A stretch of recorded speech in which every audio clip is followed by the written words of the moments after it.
Hey guys, sorry about that. I guess this thing I didn't even know it stopped recording, and then it showed that it was kept going, but nothing recorded. So we'll try that again. So I said Joe Burrow, Cincinnati; Chase Young, Redskins; Jeff Okuda, Lions; Jedrick Willis, Giants; Justin Herbert, Miami; Tristan Wirfs, Chargers; Derek Brown, Panthers; Andrew Thomas, Cardinals; Isaiah Simmons, Jaguars; Mickey Becton to the Browns; Jerry Jeudy to the Jets; CeeDee Lamb to the Raiders; Javon Kinlaw to the 49ers; Tua Tagovailoa to the Buccaneers; CJ Henderson to the Broncos; and K'Lavon Chasen to Atlanta. Again, I apologize for that inconvenience. It looked like it was recording, but when I tried to edit it, it stopped for some weird reason. I didn't even know until somebody mentioned it on the Facebook Live that it wasn't working anymore. So, thank you to that person. And sorry again, guys. I truly apologize, for that. We're trying to fix it right now as we're going live right now. And as I said, my best available, Jacob Eason from Washington, the quarterback, AJ Dillon, Boston College is where I left off, the fullback.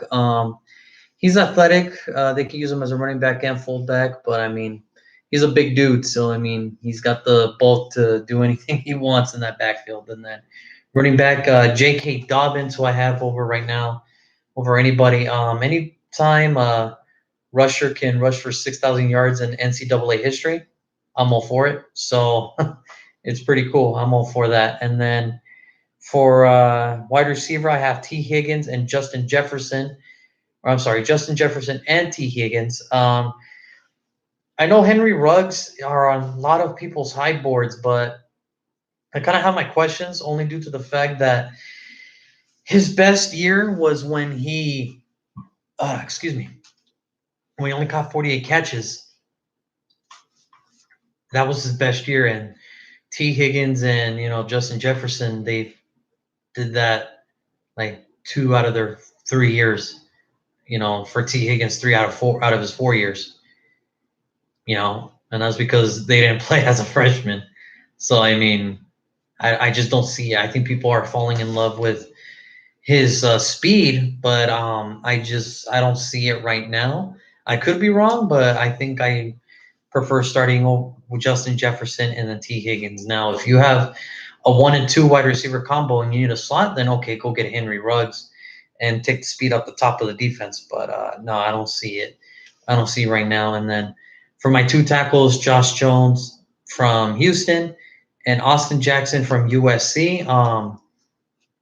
Like I said, the offensive tackle group is a very good group. It's just if you need one, you're gonna get one early, and if you don't need one, then you're probably gonna pass on these names. But they're just as good as the other guys. So I mean, they're just probably the better two left out there. And then for right now, for the all 22, and then for the guards, I actually have Shane Lemieux out of Oregon, and I have Solomon Kinley out of Georgia. Shane Lemieux, he protected Justin Herbert all 4 years, and he did a good job. And then Solomon Kinley, he's a good run blocker. He can work up his pass protection a little bit, but I think for now, he's probably one of the better guards coming out of this draft. And honestly, if you need a guard that can open holes for your running back, he's the man to go. He's just that big, man. He can move a lot of holes. He can open a lot of holes for you. So, and then for the center, I have Tyler Biadasz from Wisconsin. There's a reason why Wisconsin's running game was so successful and why their passing game was successful. It was because of him. He anchored that Wisconsin line. So, for him opening up holes for Jonathan Taylor and protecting the quarterback that was playing for them that year, he really deserves a lot of the credit for the offense moving forward. And anybody that gets him is probably, going to be happy that they probably drafted a center that they can start for the next 10 to 12 years. He's just that good. He looks good. I mean, so remember, he's still young. So, but I don't think there's going to be any problem him going to the next level. And then when you go to the defensive side, you have for the defensive ends, two of them, because we're basing it off of 4-3 defense, meaning four defensive linemen, 3 linebackers, and then you have your 2 corners and your 2 safeties. So for your 2 defensive ends, Yetur Gross-Matos out of Penn State. He's not exactly the burner, but he can bull rush you, and he's just as strong. And then Curtis Weaver is a name that is popping up a lot. He's just what he is just a hard nosed, hardworking, loves football attitude type of dude. He just, loves doing his job, and he can do it better than most of the guys that are coming out in this year's draft. I think any other draft, he would be a first rounder. This year, he's looking at probably a late first to a mid second.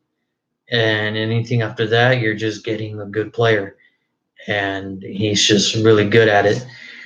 For defensive tackles, I have Ross Blacklock from TCU, and I have Marlon Davidson out of Auburn.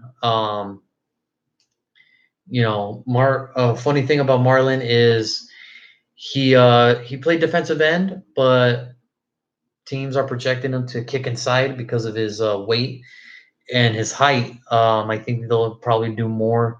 He'll do more damage inside, and I think that's probably a smart move. And I think it'll be a good move for him career-wise to kick inside. And we'll see what happens there. Middle linebacker, I have Patrick Queen.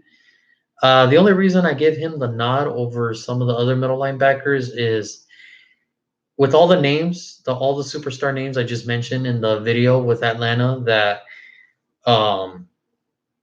is in there. Patrick Queen had to control that defense. He was the team captain of that defense. He put everybody in good situations to win. So I think if he can do that, he can really use that leadership talent to go to the NFL and be a great middle linebacker for the next team that does draft them. And then for my 2 outside linebackers, I have Kenneth Murray from Oklahoma. Kenneth played more outside, or I'm sorry, he played middle in Oklahoma, but I think his best bet is probably to switch him outside to, cover the tight ends, which is, a rare thing to see, but he's got great pass coverage skills to cover tight ends, and he's a good run tackler. He'll get his tackles at running back. So, I mean, that's pretty much, that's where I have him at. And then Zach Bond, again, another tweener.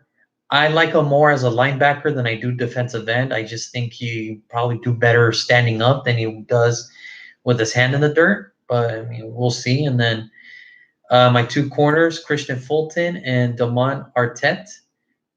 Christian Fulton from LSU. He's probably the third best or second best zone coverage man. And, he's probably the third best corner in this draft behind Okudah and CJ Henderson.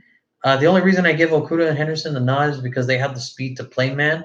Fulton does have the speed, but he doesn't have the strength to play man. He is strong enough to, to do a little press, but I wouldn't trust him in a man press. I would trust him more in a zone scheme than I would a man press scheme on defense. But other than that, he's still a good corner. I mean, looking at the numbers and the stats, he was one of the top in every category for a corner to have. So, I mean, he's a really good corner.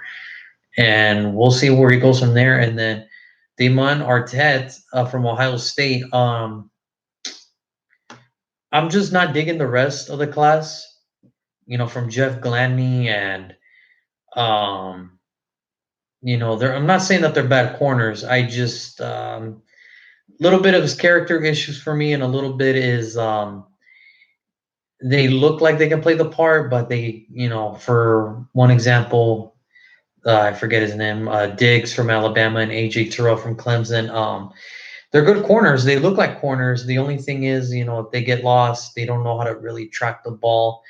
They don't know how to track where the play's going once their receiver gets by them, and then it's just it looks bad. And it was shown, obviously, in the championship game for AJ Terrell, same thing. Once the receiver beat him, he just kind of looked lost in there. And Damon Artette from Ohio State, he played alongside with Jeffrey Okudah, and that's how they ended up being one of the best dual tandems in all of college football last year. So I think that's a good way to start. And then Grant Duplete and Xavier McKinney wrap up this video with safeties. Grant Duplete is the safety again out of LSU, a lot of LSU superstars, and he's a good safety. I mean, you want to play a man, he can do that. You want to play him, strong on the box, he can do that too. Xavier McKinney is more of your center field, as I would say. He's just going to be in pass coverage. He is your last line of defense, and he can find the ball better than anybody. And I just think that these two guys really are the best safeties. So, with on that note, sorry again about the previous video. I don't know what happened. It just kicked me out for whatever reason, and tomorrow it is Dallas, and this was a recap today of picks 1 through 16 and the best available. So we'll try to do better tomorrow. Hopefully, no hiccups, because tomorrow is the Cowboys' turn, and we'll see. You know, we'll see who shows up. And oh man, I can already wait. I can't wait. I can't wait because one thing I do know about Cowboy fans, it's they can never be happy. They can never be happy. I can give them, I can give them a great player, and somehow they'll still find something wrong with him. I mean, but again, that's almost every fan base. It's just the Cowboys under a microscope because they are America's team. So, with that being said, good night, everybody. We'll see you tomorrow, and hopefully, you guys enjoyed this recap. Take care.